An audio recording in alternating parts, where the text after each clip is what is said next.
पुणे, ज्याला आपण विद्येचे माहेरघर आणि महाराष्ट्राची सांस्कृतिक राजधानी म्हणतो, पण विचार करा, याच पुण्याच्या एका उच्च शिक्षित इंजिनियर मुलीला हुंड्यासाठी आणि वंशाच्या दिव्यासाठी आपला जीव द्यावा लागत असेल तर आपण खरंच प्रगती करतोय का, की पुन्हा आपण मागे जात आहोत?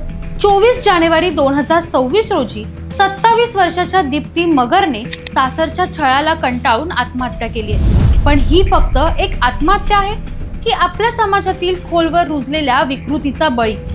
आजच्या व्हिडिओमध्ये आपण दीप्ती मगर प्रकरणाची ती बाजू पाहूया जी तुम्हाला विचार करायला भाग पाडेल. दीप्ती मगर ही एक इंजिनियर होती. 2019 मध्ये तिचं लग्न रोहन चौधरीशी झालं. तिच्या माहेरच्यांनी लग्नात 50 तोळे सोनं दिलं होतं आणि सासरच्या सर्व मागण्या पूर्ण केल्या होत्या. पण 1.5-2 वर्षातच छळाला सुरुवात झाली. पतीने व्यवसायासाठी 10 लाख रुपये मागितले, माहेरून दिले गेले.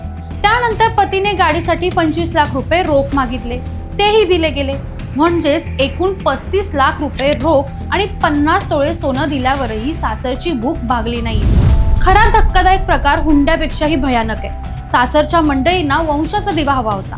दीप्तीला पहिली मुलगी झाली तेव्हापासून तिचा छळ वाढला. 2025 मध्ये दीप्ती पुन्हा गर्भवती असताना तिची बेकायदेशीर गर्भलिंग तपासणी करण्यात आली. जेव्हा समजलं की पोटात पुन्हा मुलगीच आहे, तेव्हा तिला जबरदस्तीने 5 महिन्यांचा गर्भ पाडायला लावला. दीप्तीची सासू सुनीता चौधरी या सोरतापवाडीच्या सरपंच आहेत, तर सासरे शिक्षक आहेत. समाजात प्रतिष्ठित मानली जाणारी ही माणसं घरात मात्र इतकी जुनाट आणि अमानवीय विचारसरणी बाळगून होती. पोलिसांनी पती रोहन, सासू सुनीता आणि सासऱ्यांवर हुंडाबळी आणि आत्महत्येस प्रवृत्त करणे यांसोबतच PNDT आणि MTP कायद्याअंतर्गत गुन्हे दाखल केलेत. तुम्हाला काय वाटतं? हुंडा देणं आणि घेणं ही आपली सामाजिक हार नाही का? आणि ज्या डॉक्टरांनी बेकायदेशीर गर्भपात केला त्यांच्यावरही कठोर कारवाई नको का? तुमची मतं कमेंट्समध्ये नक्की सांगा.